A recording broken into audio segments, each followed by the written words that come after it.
আসসালামু আলাইকুম রহমতুল্লাহ। সম্মানিত দর্শক, এই গভীর রাতে আমি সিট করে ফেলছি ঘুমানোর জন্য, কিন্তু ভিডিওটা দেখে, খবরটা দেখে আমি ভিডিওটা করতে বাধ্য হলাম। দেখুন, কথায় আছে না যে বিপদ যখন আসে তখন চতুর্দিক থেকে আসে। ভারতের সকল স্বার্থ যখন শেষ হয়ে গেছে শেখ হাসিনাকে দিয়ে, এখন সেই ভারতই শেখ হাসিনাকে বাংলাদেশের আইনের হাতে তুলে দিয়ে তারা তাদের স্বার্থ রক্ষা করতে চাচ্ছে।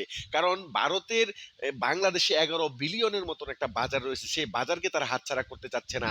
বাংলাদেশের সাথে তাদের 4,000 কিলোমিটারের বর্ডার রয়েছে, সেই বর্ডারকে তারা অনিরাপদ করতে চাচ্ছে না।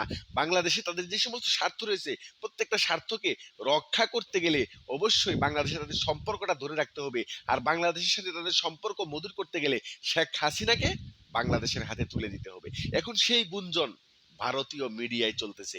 সম্মানিত দর্শক, আপনারা সেই ভিডিওটা দেখুন, তারপরে এই বিষয়ে যদি আপনার কোনো কমেন্ট থাকে, মতামত থাকে, তাহলে সেটা অবশ্যই কমেন্ট করে জানাবেন। চলেন আমরা ভিডিওটা দেখি।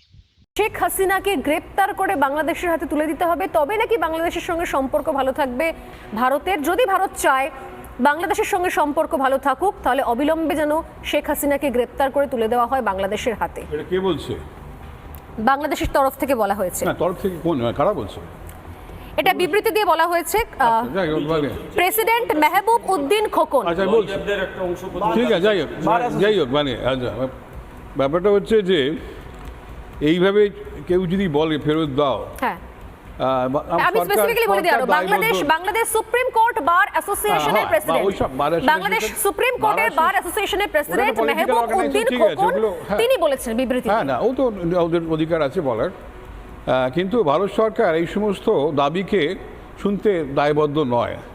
ভারত সরকার আমাদের সঙ্গে যে বাংলাদেশের স্বাধীন প্রজাতন্ত্রী বাংলাদেশের যে আমাদের সার্বভৌমদের সম্পর্ক আছে, সেখানে সে দেশের সরকারের তরফ থেকে বা সে দেশে কোনো ট্রাইব্যুনাল যদি তৈরি হয় এবং তারা আইনসঙ্গতভাবে, বিধিসঙ্গতভাবে আমাদের কাছে রিকোয়েস্ট করে, তখন সব আসতে পারে। আমরা ভারত বা বাংলাদেশের সঙ্গে কখনোই, যেই আসুক না কেন, আমাদের কাছে সবাই আমরা অনেকে ভাবছি আমরা বুঝি হাসিনা ছাড়া চলবে না, অ্যাবসলিউটলি ম্যাটেরিয়াল। হ্যাঁ, আমাদের 11 বিলিয়ন ডলারের জিনিস আমরা সেখানে বেচি, সুতরাং ছোটোখাটো মার্কেট মোটামুটি নয়, যেটা যথেষ্ট ভালো মার্কেট। তো আমরা সহজে সে মার্কেটকে হারাতে পারবো না।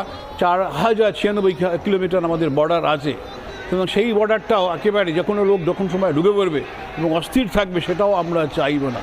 সুতরাং বাংলাদেশে যেই সরকার আসুক না কেন, সে যদি বিধিসম্মতভাবে দাবি করে, আমরা সেটা মানতে চাইব, আমরা সে ধরনের অশান্তি চাইব না।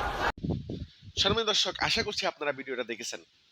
দেখেন, স্বার্থ ফুরিয়ে গেলে সবাই পোল্টি মারে।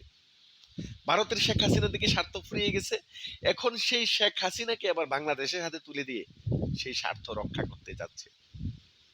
এই জন্য সাবধান, অপরাধ করার আগে চিন্তা ভাবনা করে অপরাধ করবেন, কারণ আল্লাহ তাআলা ছাড় দেয়, ছেড়ে দেয় না।